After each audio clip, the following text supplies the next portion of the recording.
Nawala ng isang malaking personalidad ng entertainment industry sa biglang pagpanaw ni Jacqueline Jose. Kaya naman bilang pagpupugay, inalala siya ng kanyang mga kaibigan at dating katrabaho. Nagbabalik si MJ Marfori. Nagluluksa ang buong showbiz industry sa biglaang pagpanaw ng award-winning actress na si Jacqueline Jose. Ang Good Morning Kapatid host sa si Dimples Romana, hindi raw malilimutan ang mga itinuro sa kanya ni Jacqueline bilang aktres. Ma, naubos na yung pera ko.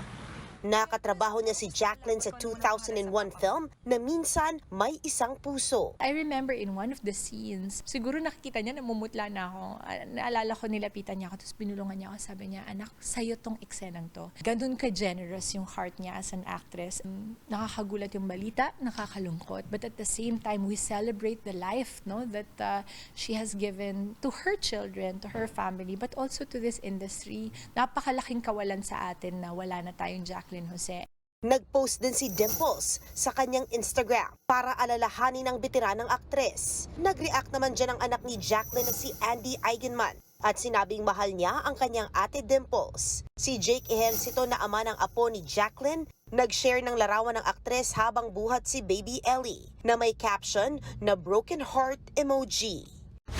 Ang veteranong aktor na si Julio Diaz, hindi raw makakalimutan si Jacqueline na kasama niya sa pelikulang Marosa. Sinabihan ako, alam mo ba kung ano nangyari kay Jacqueline? Sabi ko, sabi ko, namatay na siya sa everything is about Batang Quiapo. Tapos sabi nila, hindi. Namatay siya sa bahay niya ngayon, nandun na. Siyempre, ang ano ko doon, sana hindi totoo yung balita kasi nakaka sa puso. Nakakalungkot actually, yun nga yung totoong balita. Pati si Gardo Versosa, punong-puno ng pagmamahal para kay Jacqueline na tinatawag niyang Abe. Aniya, masakit na paalam daw ito sa kanya. Magkwekwentuhan pa nga raw dapat sila ni Jacqueline. Nagulat din si Gladys Reyes sa pagpanaw ng kanyang ate Jane.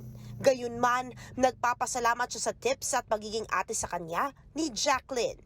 Dagdag pa ni Gladys, nabawasan na naman daw ng isang magaling na aktres ang industriya. Hindi rin makapaniwala si Ice Siguera sa pagkawala ni Jacqueline. Napakalaking kawalan daw na nag-iisang Jacqueline Jose sa buong industriya. Malaki rin ang pasasalamat ni showbiz columnist Mr. Fu dahil sa atensyon at panahon na ibinigay sa kanya ni Jacqueline.